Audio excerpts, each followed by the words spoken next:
Ky emision mundësohet nga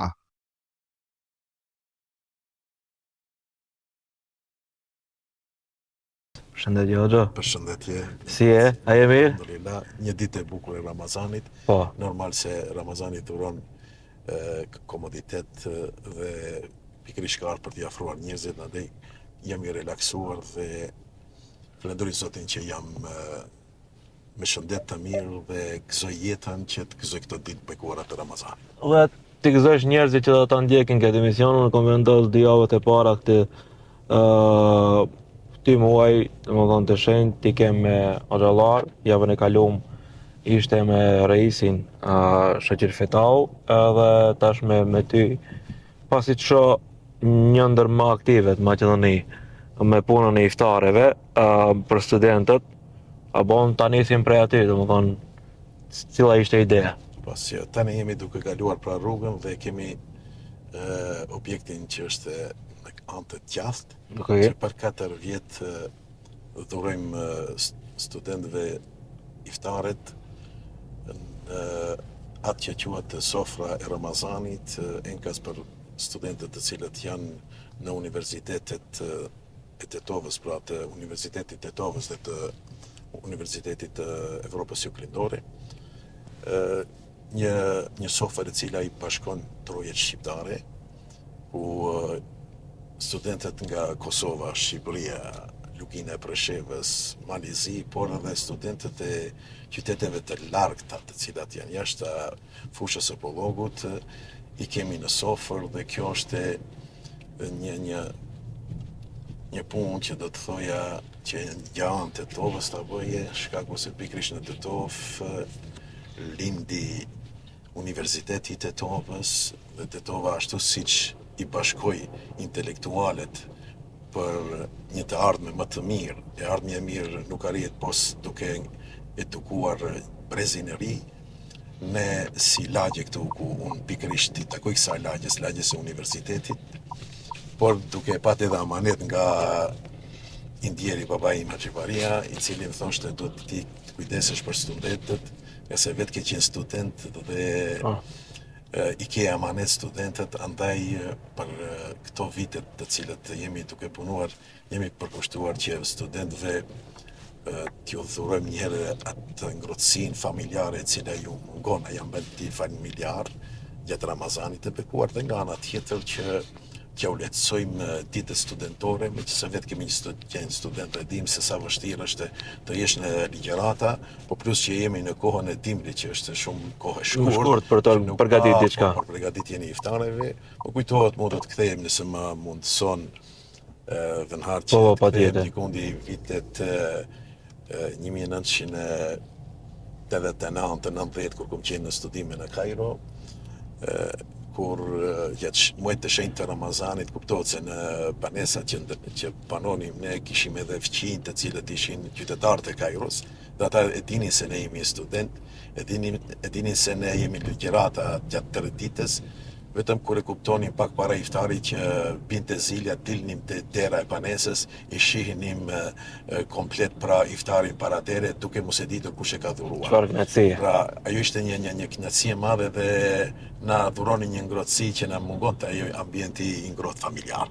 Pra pikërisht për këtë ne jemi përkushtuar si lagje, por fal para së gjithash Allahut dhe atë edukimin që bën feja, pra programi hynor i Zotit tek besimtari, që donatorët, bamirësit na kanë mbështetur pa mas, duke realizuar për 4 vite mbi 47.000 iftare, të cilat servohen në 3 sallat, sikur që është pra një darsëm ose në restoran.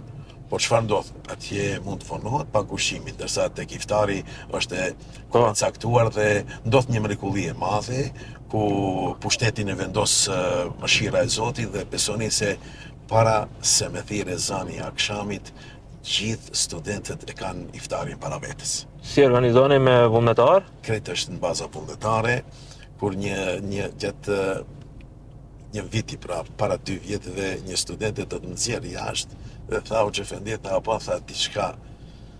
Unë pak u preka mendova mos ka ndonjë ankesë, mos dikush vallë ka fol diçka po e ka ngacmuar dikush që nuk ka ndodhur kjo.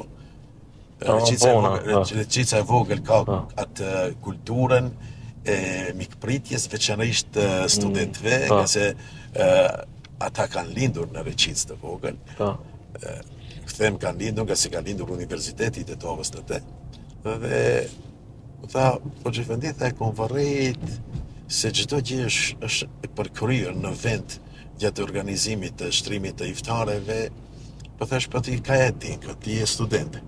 Tha, unë tha vi nga Ostruga dhe kemi një salon tasmash. Dhe beso, tha, o gjë ne e dim, tha, komplet familja dhe kemi stafin, pra, prej nga kuzhina, stafin e kuzhinës, të kamarirëve, gjithë tha ne pregaditemi për një tasëm që e kemi të caktuar me vite, ndoshta ma herët me muaj, dhe kur vjen, i kemi tha 350, kur mbushet salla 200, tha fillojmë t'i ngatrojmë punën, zdim ku i kemi gotat, ku i kemi pjatat, ndërsa këto tha shoh tha një rent, një sistem të fuqishëm. Tash, e shef këto vajzat e vogla të cilat janë duke shërbyer në sallën tuaj. Tash gjitha këto nuk janë kamarire profesioniste. Gjitha janë nxënëse të mektebit, të cilat janë klasa e 7, 8, 9, dhe ajo që është më interesante edhe ato janë agjëruesh. Sa këtë tha, do t'ja përcjellë i papës dhe do t'i them se atje ndodh mrekullia. Pikërisht gjatë kohës së iftareve, shtrimit të iftareve, atë vetëm mund ta shijoj, ta përjetoj i cili është pjesë e këtij karavanit dhe që merr pjesë në ato iftaret, në ato sallat të cilat janë të stërmbushura me studentë. Dorën ja jap, domethënë halal mënyra se si organizoni, edhe është një farë krenarie, edhe pse nuk kam qenë ndonjëherë pjesë procesit, po ta jap fjalën se do vi gjithsesi si vullnetar. Gjithsesi, ajo është për të shërbyer. Është e juaja, Universiteti i Tetovës është e joni, ne kemi dhënë edhe çdo gjë për universitetin, ne kemi edhe dëshmorinë e kombit, andaj nuk do të lejojmë dikush të luajë me fatin e Universitetit të Tetovës. Po bashkë të universitetit desha ju jeni nismëtarë të universitetit familjarisht. Edhe tash ta kombinojmë me pjesën e fesë. A është dija superfuqie muslimanit? Më rastisisht tash shpejt të ndëgjoj një paraqitje të një doktor profesorit nga Bosna, i cili fliste për një konferencë e cila është mbajtur kushtuar 15 shekujt të ardhjes së Islamit tek njerëzimi, dhe ai konferencë është mbajtur në Paris, dhe drejtori i përgjithshëm i UNESCO-s, që UNESCO e dihet është një institucion relevant në botë, mbrojtjen e vlerave, i themeluar në vitin 1995 në Paris, dhe një institucion i cili ka synim ngritjen e arsimit, shkencës dhe të kulturës, pra komplet duke i luftuar analfabetizmin, shtypjen e njerëzve, pra komplet dhe duke i ruajtur gjitha vlerat e të trashëgimisë kulturore të së kaluarës, por edhe vlerave tani që i ka shoqëria njerëzore. Dhe në atë konferencë, kur flet për Islamin, një njeri sikur që është një njeri eminent, që është drejtor i përgjithshëm i UNESCO-s, e thotë se unë propozoj, meqense Islami erdhi dhe bëri ndryshimin radikal që kthej rrotën e historisë së njerëzimit, nuk është musliman ai. Thjesht është një njeri i shkencës. Thotë unë propozoj që në çdo një universitet, çdo një akademi të qëndrojë fjala hyjnore e Zotit, e cila është shpallur profetit Muhamedit alayhis salam, ku Zoti thotë se vërtet Zotit ja ka ndrohen, e njohin Zotin, i njohin kufit e tyre vetëm ata të cilët janë të ditur. Innama yakhshallaha min ibadil ulama.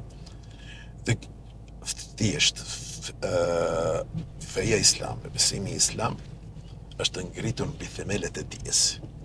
Nëse i kthehemi librit që është Kurani, që është nga burimet bazë të fesë islame, Njëherë vetë fillimi i shpalljes së Kuranit ndodhi pikërisht në natën e Kandrit të muajit të shenjtë të Ramazanit, pra ku Allahu ju drejtua Muhamedit a.s.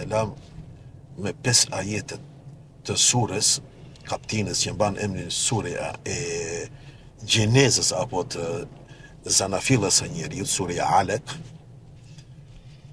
Pra i drejtohet Zoti kësaj qenie, të cilën e njeh dhe ka dalluar nga krijesa tjera se vetëm një qenie intelektuale, inteligjente që është vetë njeriu, i drejtohet me 5 ajetet ku i tha lexo ikra bismi rabbikal ladhi khalaq, i cili Zot është që krijon. Dhe këto 5 ajetet është interesant, janë shumë të shkurta, përse kemi në Kur'an vargje të gjata me shumë rreshta, ndërsa këto janë shumë të shkurta, gati se nuk kapin asnjë një rreshtë e kuptim plota. Po, ndërsa janë të shkurta, ato mesazhet e fuqishme përcillen me pak fjalë. Po. Dhe në këto 5 vargje, Zoti përmenden 3 herë dijen, 2 herë e përmenden leximin, ndërsa 1 herë e përmenden lapsin. Okay. Që gjitha këto janë, do thoja, e brumi i cili i dha një impakt shkencës, dijes, dhe kur muslimanët i kuptuan realisht mesazhet e Islamit në të kaluarën, të fesë islame, ata ishin prizë të proceseve të shkencës të zbulimit. Pra, Islami i ka dhënë një rëndësi të madhe dijes, dhe është interesant nëse i bëjmë një qasje pak më të gjerë, vetë komplet Kur'anit, që dikundi janë mbi 114 kaptina sure, do të gjejmë se Zoti përmenden dijen mbi 500 herë, ndërsa zemrën e përmenden 400 herë. Këto janë 2 komponente të cilat e bëjnë njeriu të jetë i suksesshëm në jetë, të jetë i orientuar. Andaj, dia ka vend të pazëvendësueshëm në fejen islame, sa që Zoti shpeshherë na thotë se nuk janë barabartë ata të cilët dinë me ata të cilët nuk dinë. Dhe nga ana tjetër, vetë feja e cila e mëson, e edukon, pikërisht edhe vetë muaji i shenjtë i Ramazanit. Agjerimi është një akademi, një shkollë në vete, e cila e orienton besimtarin, muslimanin, ka duhet të ecë, si duhet ta menaxhoj kohën dhe gjithë jetën e tij. Feja thjesht nëse do ta bënim një thjeshtësim, feja është busollë. Njeriu nëse nuk e ka busollën në jetë, ai është i humbur. Nëse feja mungon te njeriu nuk ka dritë, e njeriu nëse nuk ka dritë, njeriu në tërë hapat e tij nuk janë të sigurta. Nëse nuk di ta lexoj busollën e humbën rrugën. Djenia, kjo luan rol shumë. Hoxha, unë desha ta diskutojmë diçka që privatisht e kemi diskutuar në kafe për mënyrën e dhënjes së njerëzve nga pasuria jonë. A është më e mirë, edhe kam përfshi se shumë mirë ma spjegove në kafe, e kam përfshi këtu në temë, a është më mirë ta mësojsh të varfrin apo atë skamnorin të zone peshk, apo t'i japësh gjithë kohës peshk? Figurativisht, normalisht. Në vjet të trasha apo në vjet të gjata, Islami edukon besimtarit të ketë kulturë pune, të punoj, të ketë një zanat, të ketë një profesion, të jetë i Zoti i vetes së tij, puna o fat, apo? Po. Ndërsa në vjet të shkurta Islami flet për moment nëse dikush tani na ze rrugën dhe thotë se nuk kam iftar, çfarë të ushtroj fëmijëve, nuk është koha që t'japëm ne atë shkopin për të zënë peshk, po pra Islami e ka balansuar dyjet. Thotë në moment kur është momenti për të ndihmuar dikëndin, ne do të ndihmojmë, por jo ne ta pasivizojmë dhe ta bëjmë dëmbelat. Pra, mençuria më e madhe do të ishte që ne t'i edukojmë njerëzit ata ta duan punën. Pikërisht në populli jonë është njoftë në ish Jugoslavinë, Republikat e ish Jugosllavisë si populli më punëtor. Ndërsa fatkeqësisht tani vetë arat të cilat na janë bë male dhe shtallat dhe kasollat që i kemi në shtëpit kur flas për ambientin e jetës fshatare, pra në përkatundet tona, ku fatkeqësisht në malsi pritet që qumshti dhe djathi dhe produktet e mishit të vinë nga jashtë që t'i vinë nalt. Kjo tregon se ne kemi humbur dhe kemi rëmje në edukim për sa i përket ta duam punën. Pejgamberi sallallahu alaihi wasallam kemi një rast kur vjen dikush i kërkon një ndihmës dhe pejgamberi ja jep një monedhë të asaj kohe dhe thot merre dhe shko blej një litar. Edhe me këtë litar thot fillo të bosh druj në përshkret të tillë dhe shitjaj furave të bukës dhe kur të i bësh 10 dinar ma kthe këtë dinarin mu përsëri që unë pastaj kur do të vi dikush tjetër që edhe atë tjetrin ta mbështes që edhe atë pra ta qes si thon populli në selamet. Pikërisht pra feja islame nuk prodhon dembela. Feja islame është feja e cila feja e gjallërisë, e punës, e aktivitetit dhe e humanës, dhe njeriu për të qenë human duhet të ketë një ekonomi të shëndosh. Andaj nëse i referohemi asaj që njihet një listë, që është lista e 10 të përgëzuarve me xhennet, akoma pa ndruar jetat në atë kohë, dhe akoma pa dalë në mejdanin e veprave në ditën e llogarisë para Zotit, që të peshohet në punët tona nga kjo jetë që e bëjmë, janë nga 10 të përgëzuarit 8 janë biznismenat e kohës, të cilët kishin bizneset të fuqishme, por ata ndihmonin shumë. Pra pikërisht nuk mund të ndihmojë njeriu nëse ai nuk ka ekonomi mirëqenie në familje dhe në biznes. Pra Islami kur kërkon zekatin nga besimtarët, pikërisht ai kërkon që ti të kesh zhvillim, ngritje në ekonomi dhe në punën tënde. Dhe pikërisht nëse arrin ti atë nisabin, kufirin që te kalon, që llogaritet se të bjen e ke përposhtë aja për zekatin, që është thjesht një ndihmes, është hak i të vobekteve, të jetimeve, të njerëzve të cilët janë në përborxhe, pikërisht pra e nxit që njeriu të jetë punëtor i madh, që pastaj edhe ta plotësoj edhe detyrimin tjetër që është nga shtyllat. Pra feja islame si e ka bë? Ka bë po që është adhurim, lidhje vertikale rob me Zotin. Këtu kemi edhe atë anën e detyrimeve që njeriu i ka besimtari në aspektin e rrafshit horizontal, njeriu me të tjerët. Andaj i ditë Zotit, kur i dalën para, Zoti nuk do na pyes neve farveture çuam. Nuk do na pyes neve farveshje patëm, po kë si e veshëm. Nuk na pyes ne si u ngopën çfarë ushqimi patëm, po kë ushqyem ne. Pra, kjo është pra ajo që feja islame e ndërton dhe e bën njeriu human, saqë e ka bë pjesë të besimit, dhënien, por nga ana tjetër dora e zgjatur, vërtet është e dashur te Zoti, por don që kjo dorë nëse arrin që një dorë tjetër ta bëj punëtore, kjo është akoma më e dashur tek Zoti. Pra t'ja hapëm një zanat dikuj, t'ja hapëm një punë dikuj, ta orientojmë dikën të qëndrojnë në këmbët e veta. Kjo dësha ta dëgjojnë njerëzit. E disha se ke mënyrën se si e shpjegon, edhe me shembuj nga e kaluara, edhe me shembuj nga e ardhmja jone përbashkët. Këtë desha ta dëgjojnë njerëzit që shohin këtë emision. Desha tash të diskutojmë punën e agjerimit, pasi jemi në muajin e shenjtë.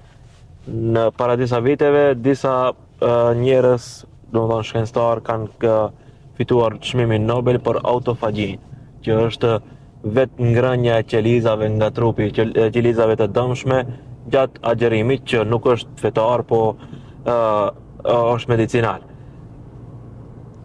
Duhet të pyes, a e ka vendos Zoti Ramazanin dhe agjerimin pasi ne nuk kujdesemi për trupin ton aq sa duhet? Edhe e ka kriju këtë shkencë që tash e kanë zbulu ata për çmimin Nobel, edhe na jep neve një muaj që ne të pastrohemi. Agjerimi para së gjithash është ashtu siç e cek Zoti, synimi, qëllimi final është që njeriu të jetë la'allakum tattaqun, që ju të jeni të devotshëm. Okej.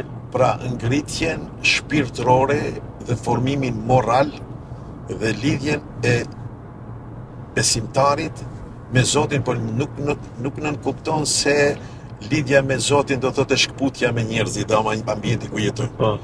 Nga se shumë herë gjejmë në për hadithet e të dërguarit të Zotit kur thotë se ai cili nuk i le fjalët e kota, shpif, shan, Zoti nuk është i nevojshëm që ai të qëndrojë i uritur dhe i jetur. Pra, kërkon edhe ngritjen, afrimin me Zotin, por në anën tjetër edhe afrimin akoma më të madh me njerëzit, me ambientin familjar dhe ambientin ku ne jetojmë. Por Ramazani si Ramazan, agjërimi që është nga shtyllat e fesë islame, në te ka edhe dobi të shumta të tjerat si në aspektin shëndetësor, social, moral.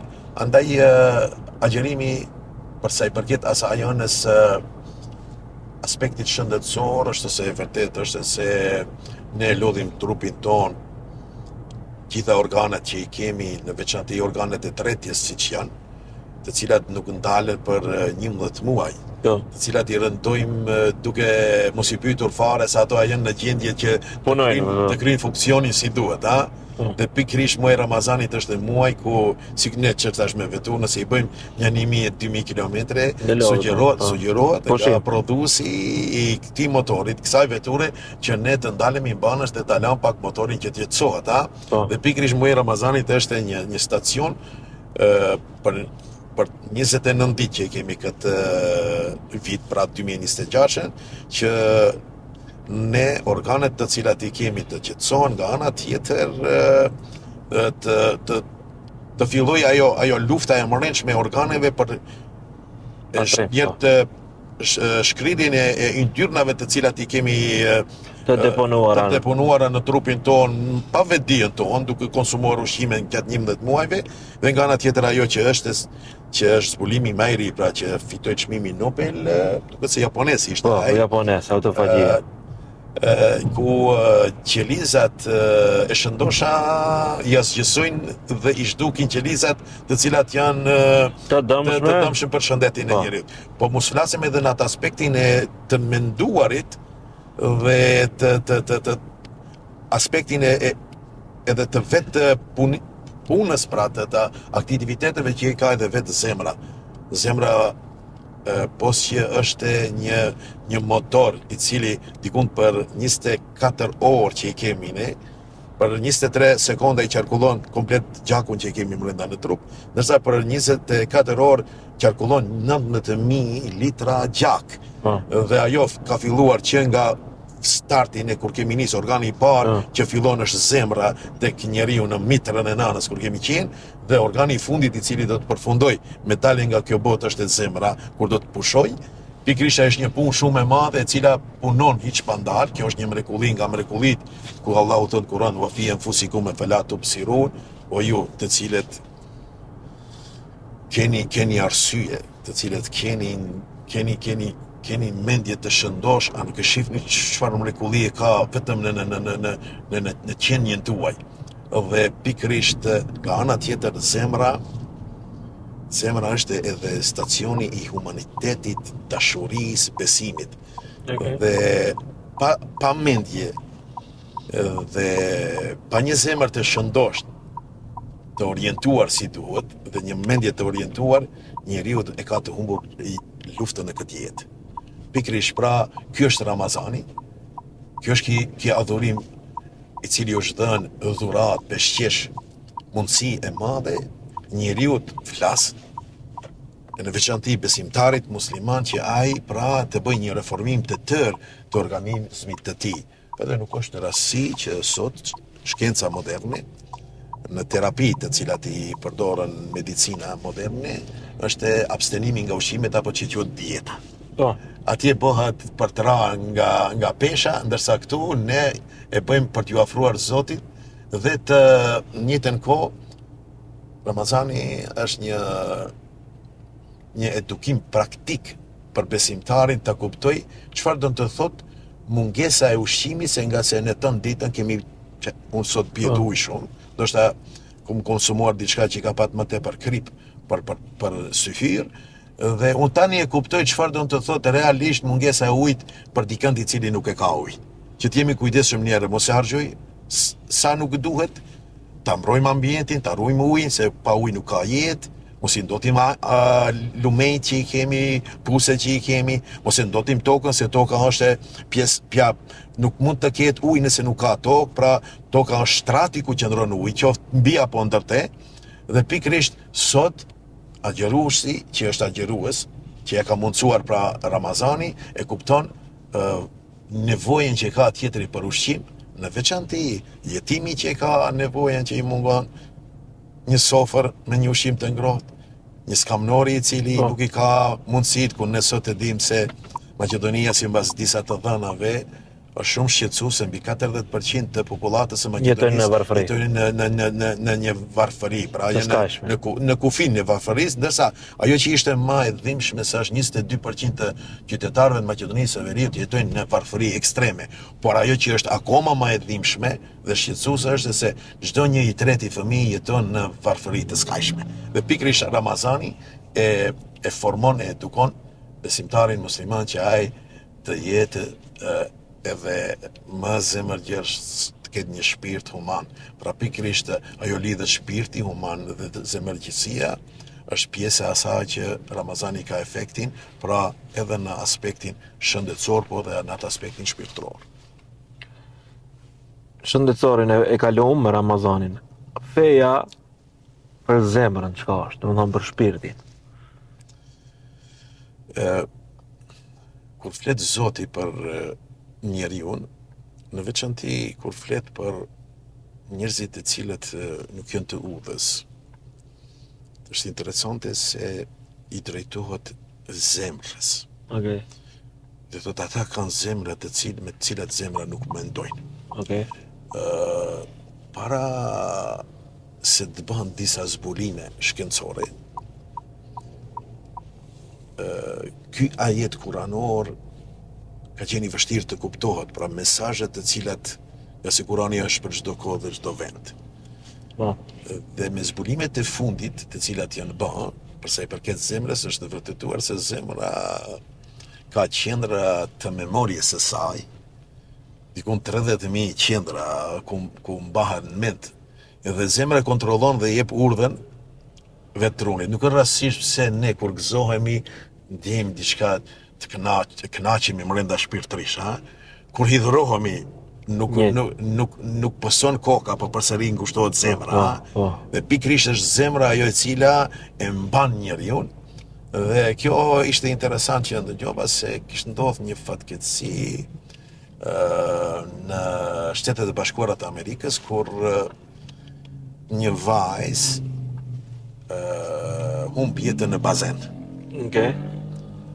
Dhe kuptohet se atje është kultura shumë e madhe që unë do të shfrytëzoj nga rasti, nëse më lejohet, të bëj thirrje publike që të krijohet një kulturë, nga se Zoti thotë Kur'an, kush arrin të shpëtojë një jetë ka shpëtuar gjithë njerëzimin. Të formohet tek ne një bindje dhe kulturë që ne të jemi donator të organeve tona. Nga se kur përfundon jeta jonë, nuk na duhen edhe organet. Po mund t'i krejmë po ndikuj. T'ja zgjatim pra jetën ndikuj, po edhe me këtë besoni se bëjmë një akt shumë madhor dhe kënaqim Zotin, dhe Zoti ndoshta pikërisht për akt këtë të fundit që do ta bëjmë, ndoshta do ta fitojmë edhe botën tjetër. Dhe pikërisht atje ndodh kjo që ajo vajza të humbi jetën dhe një fëmijë moshës së saj që i është përputhur pra gjitha se organi pra transplantimi nuk mundot ta shildet, pra po bë ato përputhen gjitha ato sa i përket le të them medicina. Unë jam hoqur flas në atë aspektin e ngritjes së vetdijes që njerëzit të dinë se çdo punë që e bëjmë të hajrit Zoti do të na shpërblej. mos flasim për një lutje të një nëne e cila e shef fëmijën e vet në shtrat dhe ajo është e pamundur dhe kur dikush do t'i japi si arritjen se është gjetur donatori i cili ka dhuruar organin për gjalin, besoni se ato lutjet e asaj nëne do të shpërthejnë qiellin dhe do të arrijnë tek Zoti. Dhe ai djali i cili ka vuajtur nga smundjet e zemrës bëhet transplantimi pra I zemrës. zemrës së kësaj vajze e cila pson pra në bazen. Dërsa ky djali ka qenë ndër notuesit më të mirë të shkollës. E ka pa qef shumë notin. Dhe pasi që pas gjithë asaj terapie kur e merr veten, po. kur shkon në bazen, frigohet udhët në ujë. Emocionet, janë të reshiguar emocionet. Trauma. Nga zemra e asaj vajzës, të cilën e ka zemrën e asaj vajzës. Pa pikërisht kjo është të thoja ajo që vërtet se zemra është kyçe si organ, pejgamberi selam ka thënë është një organ në trupin e njeriu, sa herë njeriu që mëkaton, ajo njolloset me të zezë. Okay. Do të thotë, sa herë që bëjmë punë të mira, ajo zbukurohet. Ndërsa sa herë që bëjmë punë të liga, ajo shëmtohet. Dhe ajeti kuranor kur flet pra për këto gjunaqare, për këto të cilët i kanë të kaluar kufit, thot ata kanë zemra me të cilat nuk mendojnë dhe ata janë si kafshët, por akoma më ulur se kafshët. Dhe kur i shef sjelljet e këtyre njerëzve, të cilët i ka marrë degenerimi përpara, i ka marrë e keqja, i ka marrë djalli përpara, vërtet të vjen gërdi, të thuash se këto janë njerëz. Ata e kanë ulur veten e tyre nga atë që ka thënë Zoti se ju jeni njerëzit, ju jeni më këmbësit e mi në tokë, një gradë e lartë, të jesh zëvendës i Zotit në tokë, të kalosh dhe të bish në deregjen e Zëvendës i djallit. Po që fatkeqësisht, ju e dini një komunitet i cili jeton ndoshta e keni parë dhe videot në Angli, shkaku se feja venhar nga prioritetet e saja të cilat i ka është se e para të ruan mendjen. Okay. Po e pate mendje ti e i orientuar. Dhe një fe e drejt të ruan prap dignitetin, të ruan moralin, të ruan edhe familjen, gjitha këto, dhe normal, devijimi nga e vërteta i ka sjell këtë lloj njerëzish të cilët thojza do të them komunitet, se komunitet jemi ne njerëzit, ne mund gabojmë, por të një ushtri e tërë njerëzish të cilët janë komplet të degeneruar, të cilët s'din se në çfarë ku ti vendosh tash. A është bota e njerëzve apo e kafshë, kur ata realisht ata imitojnë, është e ka grupi jemnin është koka e qenve dhe psikologët flasën se këto kanë sëmundjen e kokës së qenit, nga sa ata jetojnë e imitojnë qent. Okay.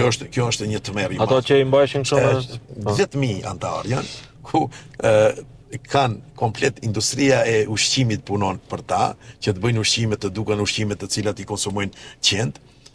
Industria e veshjeve të tekstilit punon që të bëjnë kostumet, se ato i marrën krejt me lloj-lloj ngjyrash dhe lloj-lloj stilesh, zbukurimesh.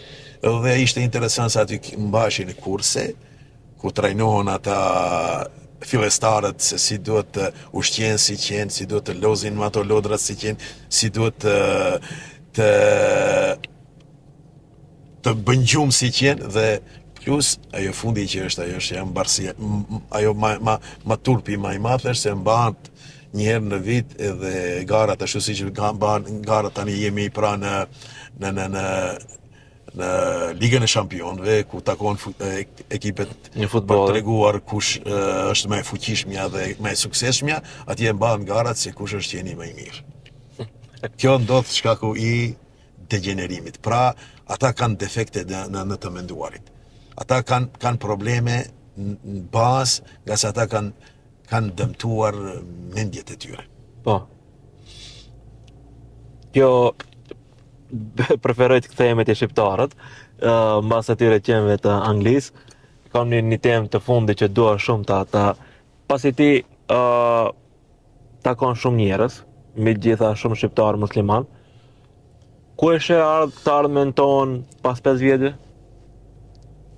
Unë për vete jam shumë optimist. Unë nuk e dua pesimizmin në jetë. Edhe pse të lëndojnë gjërat të cilat i shohëm, ne kemi një rini të vrullshme, e cila kërkon shumë.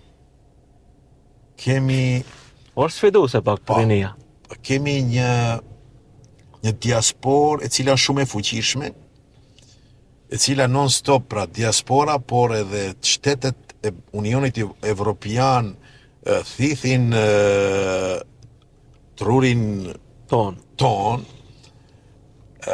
me joshjet të cilat i bëj.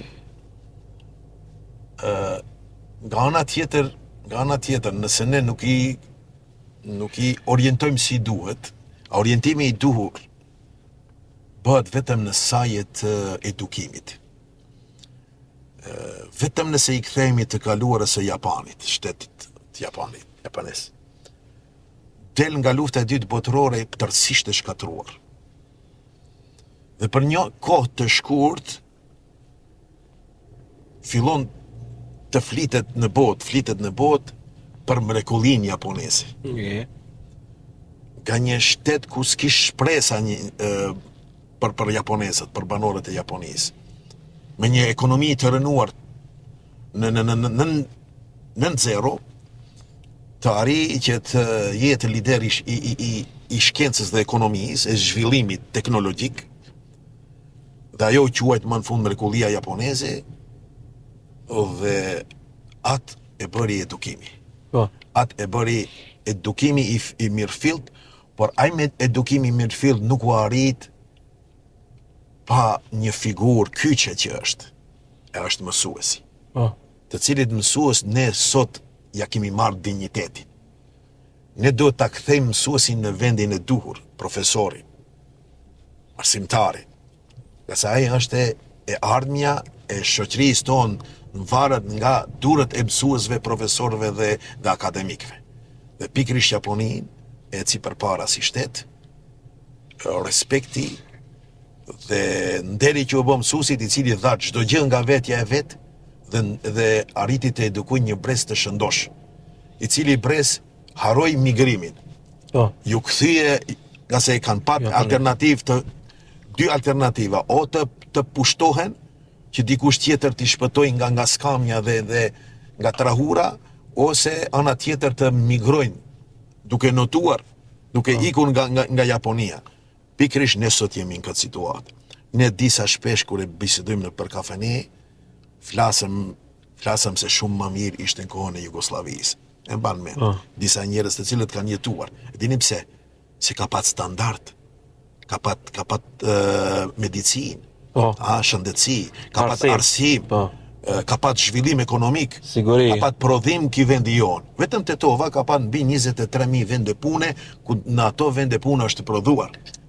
Indjeri baba im kur ka shkuar në vizit të viteve 80, në fillim viteve 80 në Amerikë, të daje i nanës, në New York, dhe ai don ta nderoj dhëndrin se e shef herë e parë dhe e fundit ajo është, shkaku si ka qenë ballista, i ka ikë nga këto vende, shkaku i burgut, apo edhe persekutimit, përndjekjes edhe pse jo edhe likvidimit, dhe atje për ja bën një nder, thot, pas ka fut në një shtëpi mallrësht, të cilat të ne i kuptuam dhe i mësuam pasi që u pavarësuan republikat, dhe tha, kërkoj tha nga hitëm tha te pjesa e vesh mbathjeve, tha, kërkoj tha, tha një fanele tha të ta dhuroj o dhënder, ma të mirën i tha ati shitësit që e ke, tha kur e vëndoj atin tavolinë, e tu biseduar me Amerikanin me shitësin, tha unë e ktheva nga mbas mrenda, lexova përmbajtjen, shkonte Made in Tetex.